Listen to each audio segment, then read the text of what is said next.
Now, bourbon review. All right, guys. Today we got this bottle of Old Bardstown. It is a Willet bottle from the Willet distilleries. I do know that. It's in Bardstown, Nelson County, Kentucky. Kentucky straight bourbon whiskey. So we know it's aged at least 2 years in Kentucky. I don't think we get any other age statements than that. I might be able to find something, but while I'm pulling that up, what about proof-wise? What are we looking at here? We're looking at a 90 proof. And you know, some other YouTubers, they pre-fill their Glencairns. Their Glencairns. We don't pre-fill our Glencairns here. We sometimes for exactly reasons. Like, nope, not once. You can never, ever find it in the history of our videos, and don't even try. Old Bardstown, Kentucky. It's something we've been really wanting to go to, actually. We drove by the other day when we were in Frankfort, Kentucky on the Ohio trip, if you want to take a look at that video. But I'm seeing at least a 4 years old online. Really? Yeah. You're seeing a 4 years old age statement on this Old Bardstown. Well, how exciting. No, that is exciting. I like it. Don't get me wrong. I love the older stuff. I want to try a 10, God forbid, even a 20 year. You know what I mean? That would be fantastic. But a lot of the younger stuff is really easy to get into, and I like a little bit of, I like a 4 year whiskey. I want to try it. He'll offer some of those neat flavors for me. That's some of the fun about knowing the age statement or knowing what's all blended together. Yeah. Is you can start taking a look at those things and comparing them against other whiskeys. There you go, right there next to him for you. But no, I'm very excited. I think I've tried him. I think this is one of the ones around here that I've tried once or twice, maybe. Yeah, I mean, we've obviously had a couple pours of it, as you can see from the camera angle there. Yeah. We've had a couple different sips on this Old Bardstown bottle.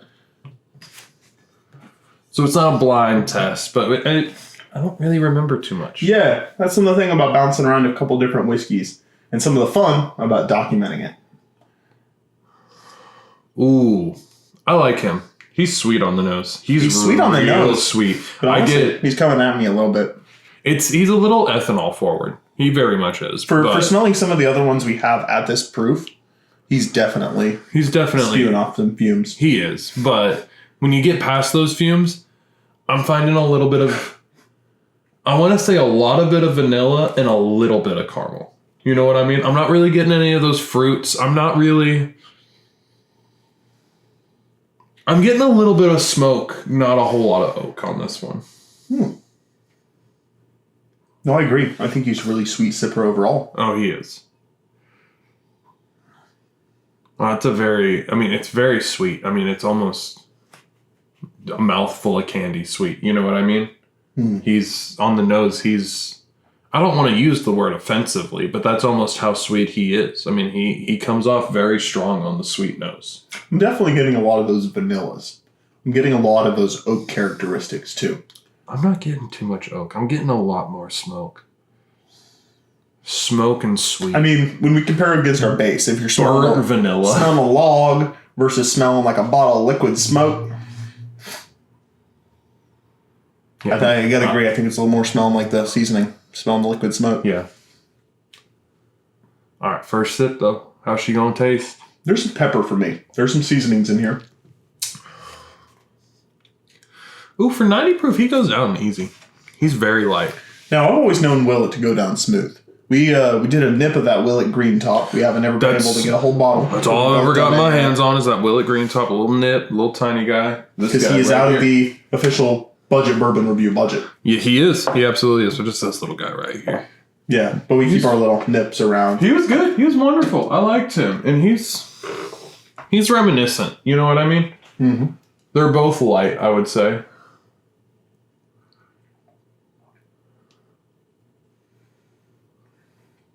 He's a lot sweeter on the nose than he is the palate. He's still sweet on the palate, but he's a lot sweeter on the nose for me. A crescendo of spice in the beginning for me. He really rounds out the mouth and lets you know that he's there. And by spice, primarily the pepper for me. It's kind of like a black pepper for me, right? You do get a little bit of that black pepper right there at the front. Like that black pepper kernel melts into like a honey, and then it's coming down and coating my throat. There's a warmth in my throat that's not the fire. You know, sometimes when you can sip a whiskey, you're just like, whoo!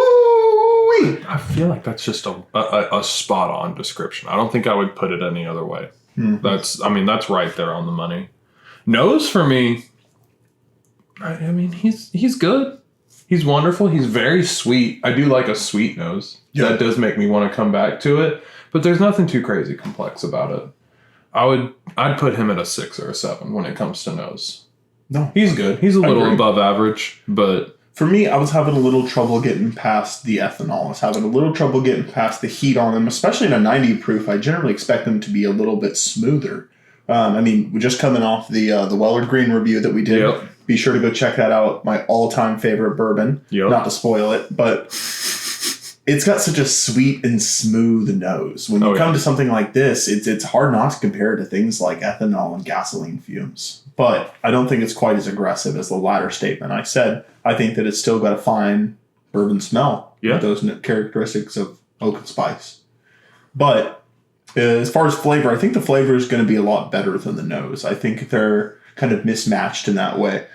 I see I've offended my partner here. I don't know about offended, like I said, disagree I think with it's a black peppercorn that kind of melts down into a little bit of honey in your throat. And I really like that experience.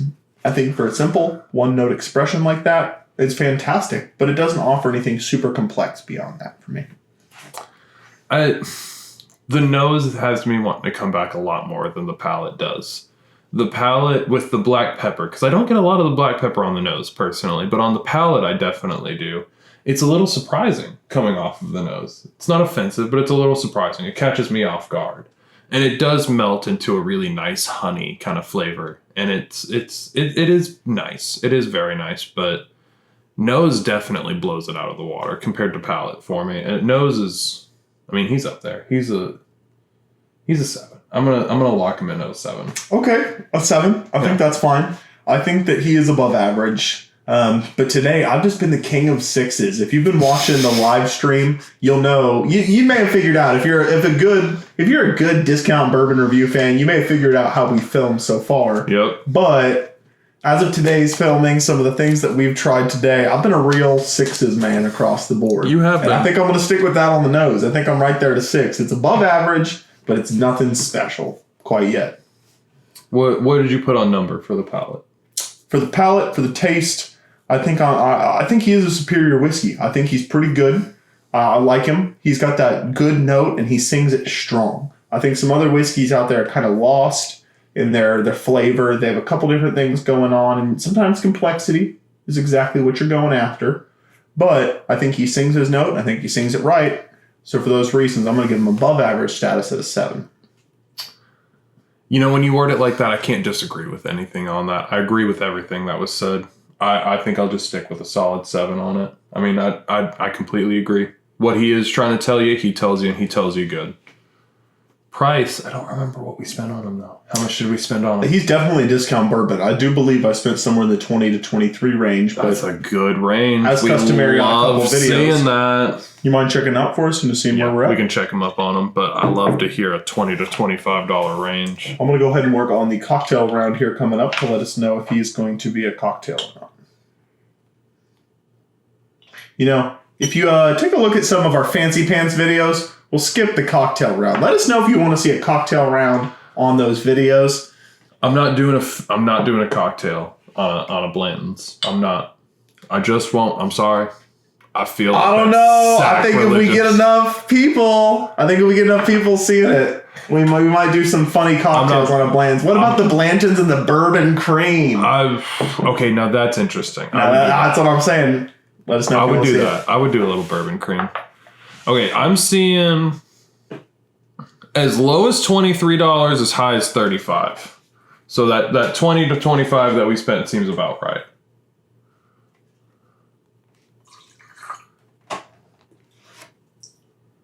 Are we running low on the Sprite?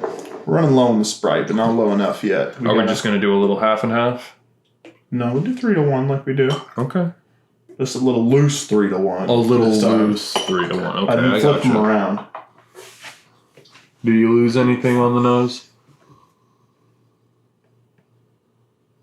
Yeah, the ethanol. I don't know. You can still kind of find them there. Yeah, if you're looking. It gives less of an ethanol and more of almost like a chlorine kind of vibe. Whoa. Whoa. What do you guys think about that, Willet? That's mixed with the... Oh, my goodness. I need to be more careful here today. But that's mixed with the Sprite, Willet. That's separate. I loved the smell by Sprite, itself. Willet, y'all come together, form a joint review, tell us why we fucked up. That's a really good mixer. Actually, yeah. I like that. The pepper that you get on the forefront of the palate of it It's really good. Whoa. I was gonna say it's really like predominant. It's really noted, and it really adds a nice like distinguishment between it and the Sprite. You think so? You think that's what's bringing that main flavor characteristic? Yeah, when it's mixed here with the Sprite, I'm getting a lot more of that pepper right up front. I was going to argue to say that I think it's a lot more of that oak characteristic. I can see oak. I get oak in it, but that pepper's really dominant for me. What about it? What about that kind of pepper note is reminiscent here in this? In the whiskey it's right there. You know what I mean? Like, okay, so have you ever been in the kitchen trying to cook something and you ever just taken a spoonful of black pepper? You ever done that? No, yeah, hold on, I'm following. And the way it just kind of like coats the tongue and you can kind of feel it stick around. You know what I mean? Boy, what the fuck kind of backwards ass cinnamon challenges are you doing here? Yeah, I mean, black pepper is spicy. It's spicy. Good, but it's primarily got a hot, just warm aggressiveness to it. Particularly when I think about it, I think about gravies, peppered gravies. You know what I mean? I think about that just heat that it can bring to it without it bringing like spiciness. So when I think about pepper, I really think about that kind of dark and hot note. It's missing for me a little bit. I disagree. He's right there for me. Give him another sip. He's Look dark. for him. He's hot. What's his name? Look for him. Alonzo. Look for him. I went for the full one. I just sipped it. I just slammed it. So I can't go back for a second.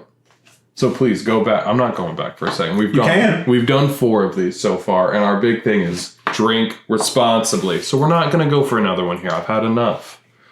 But when you go back on your second one, how do you feel about it? I think that it's good. No, I definitely agree. I think there's a lot of spice to it. I get a lot I can get some of those warm notes that kind of warm up the back of my palate at the end of it. I think that there is some spice to it. I'll yield a little bit. I'll say that there is some black pepper to it. I don't think it's going to be one of the predominant notes. I think that it hits with the oak. I think it hits with the caramel, falls with the oak, rounds out with the pepper. The caramel. I'm not getting any caramel. This is one that I would love to hear from you guys about because it seems like Josh and I just outright disagree. I think we're going to have to give it an extra point on complexity just for that. If it's got us disagreeing the way it does. I can agree with that because I didn't get any caramel from him, either straight or mixed. I tend to get that a lot at those 90 proofs. I get a lot of a very early caramel, just letting sugar melt in a pan and then just right on your tongue. Now maybe I've had that flavor enough, but maybe. I don't know. But nose, he was a good 7. Mm-hmm. Palate, solid 7.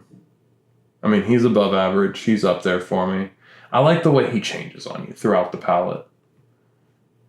Price for that $25 that we think we spent, I mean, that's up there. That's an 8 for me, you know? And so overall, I mean, he's an 8.5 for me. He's a real good. If I see him out and about, he's going on my bar for sure. I share a lot of those same notes. I think that the nose is relatively complex. Like I said, I gave him a 6 early on, but that's still above average.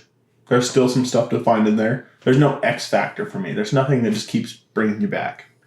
As far as flavor, I think that clearly we're going to have to give him an extra point, that he's got some complexity to it, that it can cause you to search around for it for a while. You know. So I'll give him an above average status. I'll give him a 7 on that.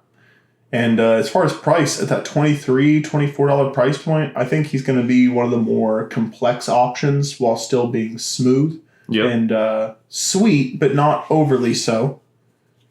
You know, I don't remember what celebrity it was that said you'd make a killing if you named a bar and you named it Not So Sweet. Yeah, I don't know. Not too sweet. I don't know what you're on about there, bud. Let us know if you know who it was. I don't know who that was. But would you give it a neat or a mixer designation? I think it shares. It I think shares? both is going to be fine. I think I'd like to see it in a proper whiskey cocktail. I think that's been the prominent one so far. I think we should try to do a little just bit more of regular whiskey cocktails as a part of this. We may start splitting an ounce up. Like a proper bar drink is 1.5 ounce. So you may go half, and half. And just start doing like a micro mix up. Yeah. Let us know if you guys think that would be great. Because we want to bring some consistency. Let you know what these whiskeys going to be like in relatively all states. And if it's something it's even worth paying attention to. Of course, we're always trying to tweak our formula. We're always trying to make things work. Drop a comment. Let us know. I want to know. I'm curious. Yeah. But Old Bardstown overall, he gets a 7.58 out of me. He's great on the price point. He's getting picked up. Really great at the price point. 8 or a 9. I think scoopable in this territory. I think there's some better stuff within that price point territory. Of course, at Discount Bourbon Review, our heart is trying to find those $10, $20, $30, and $40 whiskeys for you. So within his category of $20, I think he's worth paying attention to. I think he is. He's good. Think he's definitely a 9. I'm about him. He's going on my bar. Yeah, he's going on my bar. Mixed designation. Overall, I'm going to give him an 8. I think it's something that should be kept around. Yeah.